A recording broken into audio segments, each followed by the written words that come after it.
Here is how you can install the newly downloaded custom captions from techtiper.com. You will find it in the downloads folder. So this is the zip file which is downloaded. Double click on it to extract the captions folder. You need to copy this and paste it into the title effects of Final Cut Pro. For that, copy this by pressing Command C and then click on users. If the path is not visible, you can also go here and click on your username and then find the folder called movies.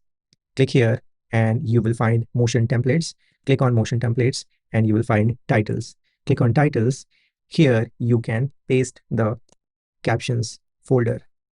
This is 2, so I will rename it to custom captions. Once it is saved, I will close it and then launch Final Cut Pro.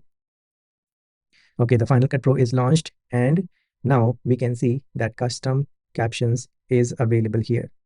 The controls are on the right hand side. Click on text and then you will be able to change the typewriter speed, the highlight speed and the reveal as well. You can be creative with this. You can use a lot of ways to use this in your workflow.